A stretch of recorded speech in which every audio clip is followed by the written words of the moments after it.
Bienvenida y bienvenido a esta nueva exploración. Hoy nos metemos de lleno con una figura realmente desconcertante, Émile Dubois. Sí, cuyo nombre real era Louis Amadeo Brigier Lacroix.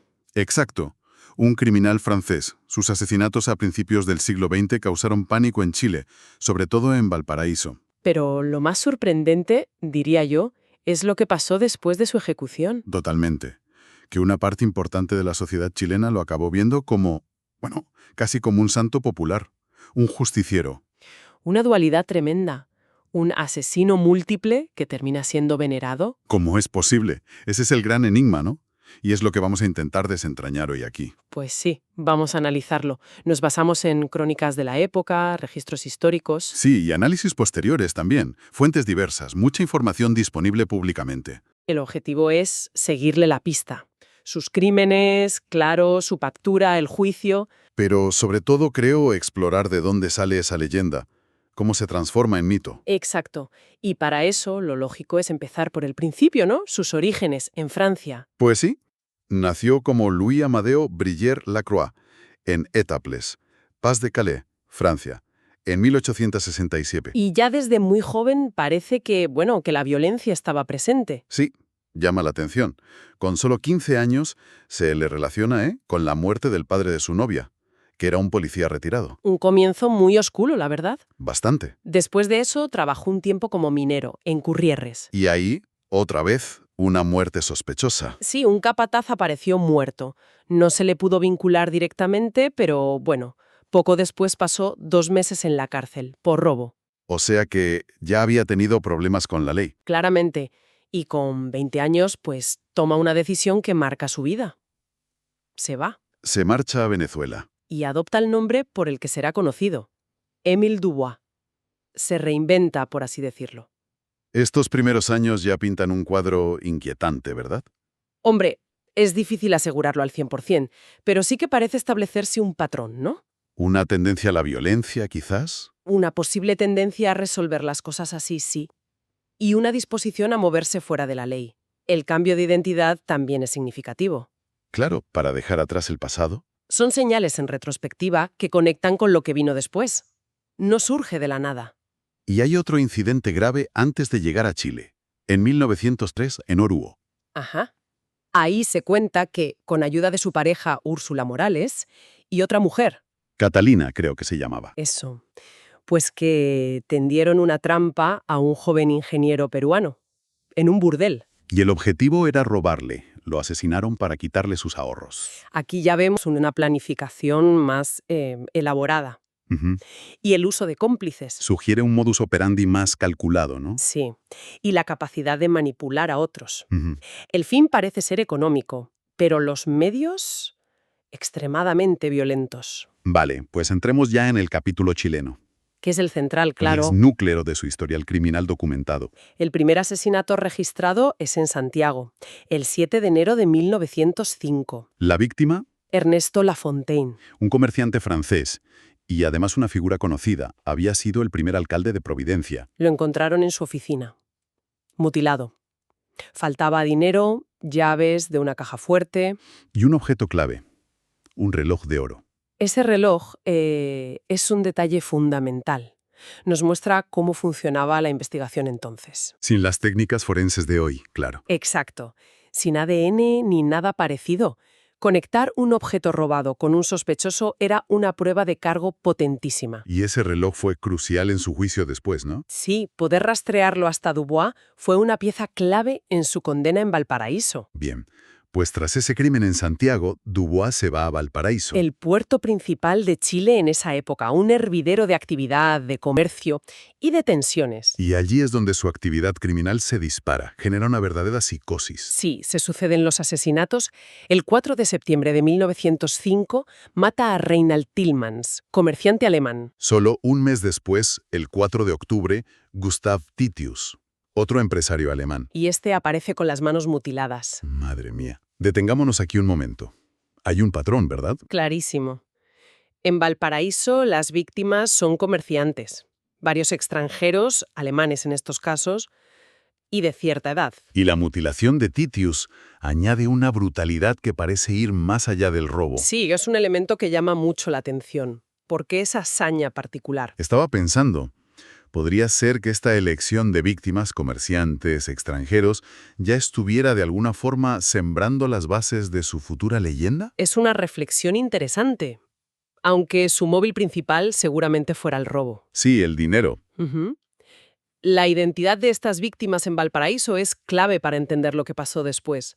Comerciantes, algunos vistos como ricos, explotadores quizás en el imaginario popular de la época. ¿Y en una ciudad con tantas desigualdades? Exacto. Esa percepción es fundamental. Más tarde, algunos sectores reinterpretarían estos crímenes a través de esa lente social.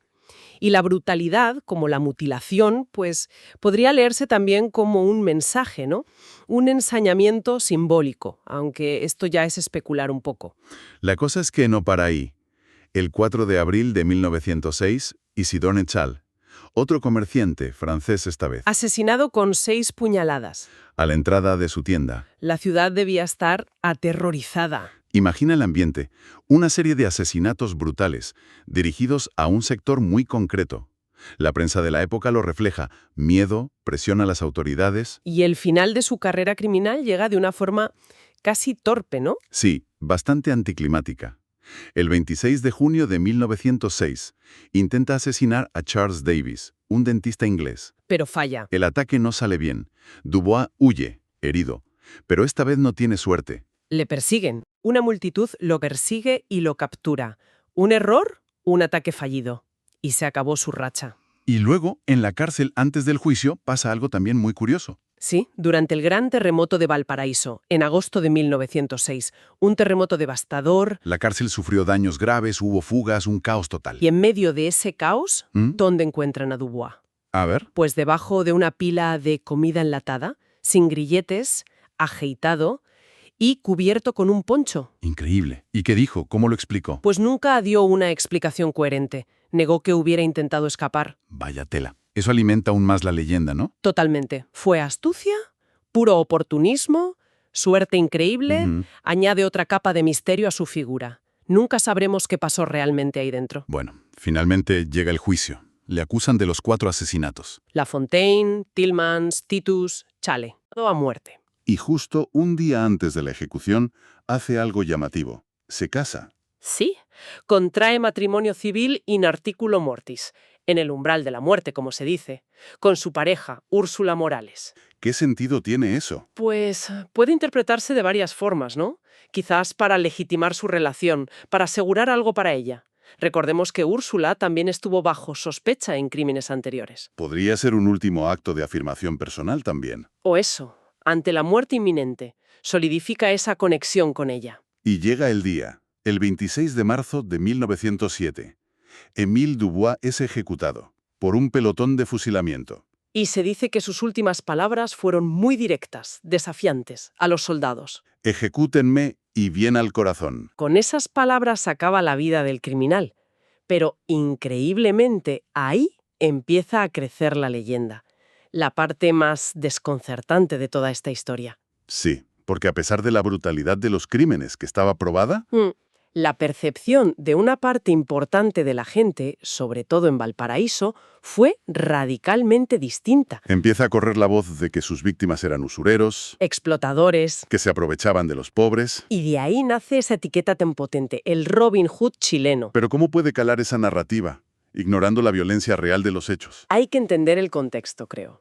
Valparaíso a principios del siglo XX, una ciudad de contrastes enormes. Grandes fortunas del comercio, mucha presencia extranjera en los negocios. Y al mismo tiempo una gran masa de trabajadores portuarios, obreros, gente muy pobre viviendo en condiciones muy duras. Había una tensión social muy fuerte, ¿no? Latente, sí. Un sentimiento antiburgués y a veces anti-extranjero. Entonces, los crímenes de Dubois se leyeron a través de esa lente, del conflicto social. Justo. Para un sector de la población, él no era solo un asesino. Era alguien que, a su manera retorcida, claro, Sí, claro. estaba impartiendo una especie de justicia popular. Atacaba a los símbolos del poder económico que sentían como opresor. Se convirtió en una forma de expresar ese descontento. Exacto. un vehículo para esa rabia acumulada, y lo elevan a una categoría de vengador de los desposeídos, Mm. casi un santo laico. Y esa veneración se hizo física, tangible, su tumba. Sí, eso es impresionante. Casi inmediatamente después de su muerte, su tumba en el cementerio de Playa Ancha, en Valparaíso, empieza a recibir visitas. Flores, velas. Placas de agradecimiento, los exvotos. Exacto. Pidiendo favores o agradeciendo supuestos milagros. Es un fenómeno de santificación popular. Que no es único, por cierto. No, se da en distintas culturas y épocas. A menudo surge en contextos de mucha desigualdad, de desconfianza en las instituciones. Y se buscan figuras que representen una justicia alternativa, ¿no? Aunque vengan del crimen. Precisamente. Esta fascinación por Du Bois, claro, tenía que dejar huella en la cultura. En la literatura chilena, Sí, la figura es muy potente literariamente. Esa mezcla de brutalidad, misterio y luego la leyenda. la novela Todas esas muertes de Carlos Droguet ganó el Alfaguara en el 71, quizás la más conocida. Sí, es emblemática. Y más recientemente, Patricio Mans también lo trató en La vida privada de Émile Dubois. Son intentos de explorar esa complejidad, ¿no? La psicología, el contexto social, el mito. Y parece que el propio mito empezó a construirse muy rápido, incluso con biografías publicadas justo después de su muerte. Efectivamente, en 1907, el mismo año de la ejecución, aparecen al menos 2 biografías. Una firmada con seudónimo, Émile Dubois, relación verídica, algo así. esa, y otra que se atribuye a unos transcriptores de un supuesto manuscrito anónimo, la verdadera historia de Dubois. Pero hoy se consideran falsas, ¿no? O muy ficcionalizadas. Apócrifas. Sí, se consideran apócrifas. ¿Por qué? Pues por las grandes inconsistencias que hay entre ellas, por lo inverosímil de algunos relatos. Y el anonimato o seudónimo de los autores. Exacto. Parece que surgieron muy rápido por la demanda popular, por esa fascinación que ya existía. Para alimentar la leyenda más que para contar la verdad. Probablemente. Mezclaban hechos con rumores, con ficción. Eran parte activa de esa construcción del mito del criminal enigmático y justiciero. Entonces, resumiendo un poco todo esto, tenemos a Luis Amadeo Braidier Lacroix, que se transforma en Émile Dubois Un pasado violento en Francia, crímenes en Sudamérica. y culmina como asesino en serie de comerciantes en Chile. Le capturan, le juzgan, le ejecutan. Fin de la historia, digamos, fáctica. Pero en paralelo, y sobre todo después de muerto, surge esa otra narrativa, Imparable. la del Robin Hood, el vengador de los pobres, el santo popular. Una figura construida sobre una realidad social muy concreta. La desigualdad, las tensiones de clase en Valparaíso, que reinterpreta sus crímenes de una forma completamente distinta. Es un caso impactante, la verdad, sobre cómo funciona la memoria colectiva. La construcción de los mitos nos muestra cómo la percepción de una figura histórica puede alejarse muchísimo de los hechos objetivos, ¿no? Moldeada por las necesidades, los miedos, los anhelos de una sociedad. La historia no es solo lo que pasó, sino cómo se cuenta, cómo se recuerda. ¿Y qué significado le da la gente? Dubois se convirtió en un símbolo que trascendió sus propios actos, reflejando las fracturas de la sociedad chilena de su época. Y esto nos deja con una pregunta final, ¿no? Para darle vueltas. Más allá del caso concreto de Dubois, ¿Qué nos dice sobre cualquier sociedad, la nuestra incluida? Esa capacidad de convertir a un criminal violento en un héroe o incluso en un santo. claro, ¿qué vacíos intenta llenar esa figura? Vacíos de justicia, de esperanza, de representación. Figuras que desafían la moral establecida, la verdad histórica. Es algo que va más allá de una tumba en Valparaíso, ¿verdad? Sin duda. Nos invita a pensar en cómo construimos nuestros propios relatos y héroes hoy en día.